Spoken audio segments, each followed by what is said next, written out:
안녕하세요. 오늘은 NLP 그 전제 조건에 대해서 간단히 설명하겠습니다. NLP라는 것은 쉽게 말하면 마음 사용 설명서라고 볼 수 있습니다. 하다못해 어떤 장난감이나 여러가지 어떤 기계 같은 경우에도 모든 게 설명서가 있지 않습니까? 이건 어떻게 조립하고 어떻게 사용하고 어떤 용도에 활용하게 되는지. 다만 이제 우리의 마음이란 건 너무나도 오묘하고 알 수 없다 보니까 그런 사용 설명서 매뉴얼이 없습니다. 쉽게 말하면 NLP는 우리의 마음을 좀 더 체계적이고 과학적이고 또 변화지향적인 그런 측면에서 어떻게 마음을 잘 사용하고 활용할 것인지에 대한 어떤 그 퀘스천이 바로 NLP고 최면이라고 볼 수도 있습니다. 그 중에서 NLP의 전제 조건 중에 첫 번째, 지도는 영토가 아니다에 대해서 간단히 설명드릴게요. 지도는 영토가 아니다. 이 개념을 당장 이해하기는 어렵지만 쉽게 말하면 자라보고 놀란 가슴, 소뚜껑 보고 놀란다라는 거죠. 물론 자라를 보면 놀랄 수도 있겠지만 우리는 자라보고 한번 놀랐기 때문에 소뚜껑을 보고 계속 놀라는 겁니다. 그래서 이 사람은 자라보고도 놀라고 소뚜껑 보고도 놀라고 그래서 계속 놀랄 수밖에 없는 상황들이 계속 오는 겁니다. 그러다 보면 계속 불안하게 되고 무서워지게 되고 계속 쫓기는 삶을 살게 되고 마음이 고요하지 않겠죠. 결국은 이 사람은 이제 자라나는 것으로 놀랐는데 소뚜껑을 보고 계속 놀란다는 겁니다. 소뚜껑을 보면 굳이 놀랄 이유가 없는데 이 사람은 소뚜껑을 보기만 해도 마치 자라있냐 내 마음속에 프로그램이 되어버린 겁니다. 그래서 이것을 극복하기 위해서는 이게 정말 자라인지 소뚜껑인지 확실하게 보자는 거죠. 근데 대부분 우리는 보기도 전에 자라있냐 놀라서 도망가 버리는 거예요. 깜짝 놀라는 겁니다. 그게 이제 지도는 영토가 아니다라는 개념이에요. 실제는 소뚜껑이라는 거죠. 소뚜껑이면 놀랄 이유가 하나도 없다라는 겁니다. 좀 더 자세히 설명을 드리면 발표 불안 있는 사람들 있잖아요. 근데 발표 불안을 갖고 있는 사람 중에 대부분이 상대방들이 쳐다보는 이 눈빛이 두렵다. 마치 나를 쓰레기처럼 쳐다보는 것 같다. 나를 이상하게 쳐다보는 것 같다. 저래가지고 발표 잘할 수 있겠나? 마치 나를 무시하는 듯한 그런 눈빛으로 쳐다본다고 그러는 거예요. 근데 실제로는 이제 그렇게 쳐다보질 않아요. 본인이 미리서 지레 놀라서 그렇게 쳐다본다라고 이미 판단을 해버리고 확인 절차에 들어가다 보니까 자신도 모르게 발표할 상황만 되면 두려워지고 불안해지는 거죠. 비근한 예로는 이제 동아줄을 보고 뱀이라고 계속 놀라는 것과 똑같아요. 그래서 수많은 우리의 어떤 우울증이나 불안증이나 강박증, 이 모든 문제들이 리얼리티가 아니라는 거죠. 리얼리티는 실제고 눈에서 보여지는 거, 바로 귀에서 듣는 거, 몸으로 느끼는 거, 이게 확실한 게 리얼리티인데 우리가 안고 있는 모든 마음의 문제 등등의 문제들은 리얼리티에 준하지 않다라는 거죠. 또 하나의 예로는 고3 수험생이 대입에 떨어진 거예요. 그래서 난 죽어야 된다. 난 이 세상에서 할 수 있는 게 하나도 없다. 라고 해서 자살을 하게 되는 겁니다. 요즘 많은 이제 수험생들이 자살을 하게 되잖아요. 과연 그것이 리얼리티인지 곰곰이 생각해 봐야 되는 겁니다. 시험을 떨어졌다고 해서 내가 죽어야 된다라는 리얼리티는 없거든요. 왜냐하면 다른 학생들은 수많은 수험생들이 성적을 잘못 받아서 원하는 대학에 못 갈 수도 있거든요. 그런 친구들 같은 경우에 더 열심히 재수를 하거나 삼수를 하거나 아니면 성적에 맞춰서 그냥 대학에 진학하게 되는데 그 친구의 어떤 그 마음속에는, 자살한 친구의 마음속에서는 리얼리티를 보지 못하고 마치 이 소뚜껑이 마치 자라있냐, 시험에 떨어지는 게 마치 죽어야 됐냐, 스스로의 어떤 최면 상태에서 살아간다라는 거죠. 이 친구가 근데 다만 리얼리티를 봤을 경우에는 죽을 이유가 하나도 없다라는 거죠. 그게 모든 우리 인간들의 마음의 문제라고 볼 수 있습니다. 그래서 NLP에서는 제발 소뚜껑 보고 놀라지 말라는 거죠. 이거는 단지 소뚜껑일 뿐인데 왜 당신은 놀라는 겁니까? 당신은 그렇게 죽을 이유가 하나도 없고 당신은 불안할 이유가 하나도 없는데 사람들이 당신을 쫓아오지 않는데 왜 당신은 매일 쫓겨가야 되고 마치 누가 쫓아오는 것처럼 뒤를 계속 돌아보고 확인해야 되는지, 집에 도둑이 들지 않는데 왜 도둑이 들 거라는 잘못된 생각하에 항상 불을 켜야 되고 문단속을 10분에 한 번씩 확인해야 되고 또 집이 터지지 않을까 그 불안감에 가스통을 계속 확인해야 되고 뭐 여러가지 등등의 모든 문제가 리얼리티가 아니라는 거죠. 당신이 그 리얼리티를 확인했고 아니란 걸 정확히 알았을 때는 그 문제가 사라진다라는 것입니다. 이처럼 NLP는 여러분들 모든 문제를 리얼리티, 실제로 받아들이기 위한 하나의 어떤 접근법, 다리 역할을 하게 된다는 겁니다. 그래서 NLP의 가장 기본 전제 조건인 지도는 영토가 아니다 라는 개념을 항상 갖고 계셔야 돼요. 여러분이 사시면서 우울증, 불안증, 강박증, 대인공포, 안면공포, 시선공포, 연단공포, 여러가지 등등의 문제가 있을 때 여러분의 마음속에 내 자신에게 여쭤보세요.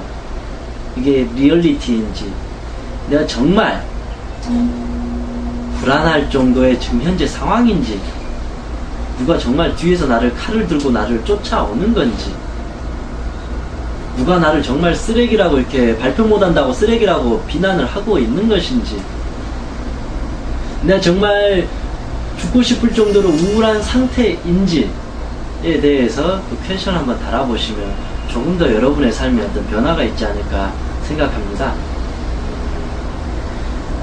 그리고 두 번째를 보게 되면 모든 행동은 긍정적인 의도에서 나온다.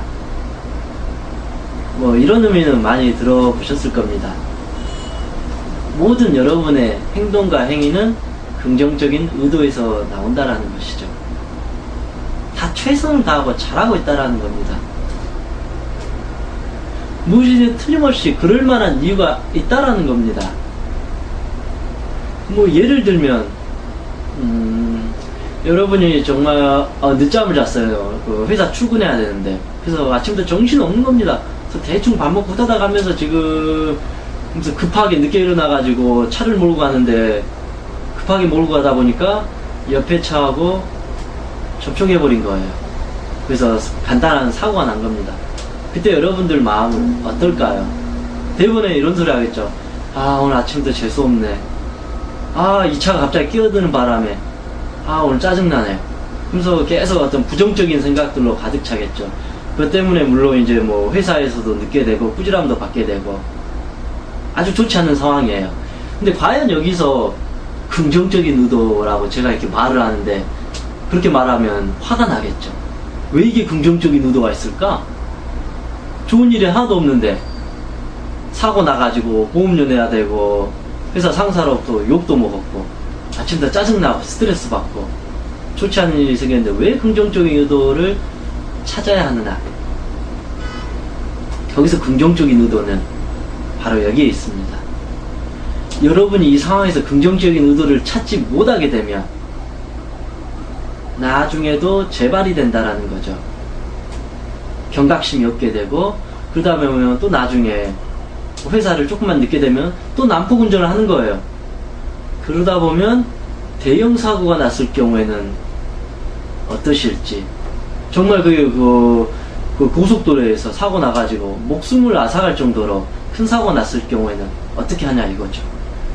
이 상황에서 긍정적인 의도를 당신이 찾으셨다면, 조금 늦더라도 사고 나면 안 되니까 천천히 운전하자. 아니면 회사에 늦지 않게 확실하게 알람을 설정하거나 좀 더 일찍 일어나가지고 여유롭게 이제 항상 출근을 해야 되겠다. 그런 긍정적인 의도를 갖게 돼버리면 여러분들은 더 이상 어떤 과속 난폭 운전으로 사고 당할 일이 없다라는 거죠. 그걸 못 찾았을 경우에는 한 번, 두 번, 세 번 쌓이게 되다가 더 과속 운전을 하게 되고, 그러다 보면 정말 대형 추돌사고 나서 생명까지도 위협을 받을 수 있고 큰 재산상의 손해를 볼 수 있다라는 거죠. 그래서 당신이 오늘 아침 출근길에 간단한 경미한 사고가 났다라는 것은 감사한 것입니다. 더 큰 사고를 미리서 방지해 주기 위해서 간단한 사고가 났다라는 겁니다. 여기서 당신이 그 긍정적인 의도를 찾게 되면 나중에 있을 제2, 제3의 문제를 막을 수 있다라는 의미에서 보게 되면 여러분의 모든 행동은 긍정적인 의도가 있다라는 겁니다. 여러분이 뭐 고등학교 수험생인데 공부를 못해서 떨어진 겁니다.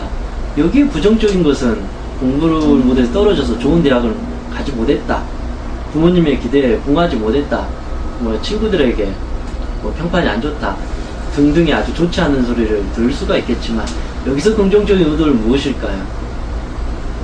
못했기 때문에 1년 재수해서 정말 내가 원하는 대학에 들어갈 수 있는 긍정적인 의도가 있다라는 거죠. 시간이 있다라는 거고 기회가 있다라는 거죠. 그런 긍정적인 의도를 살렸을 때 여러분의 삶은 어마어마하게 변화가 된다라는 거죠. 근데 대부분 그런 힘든 일이 생기거나 부정적인 일이 생길 경우에 긍정적인 의도를 찾질 못해요.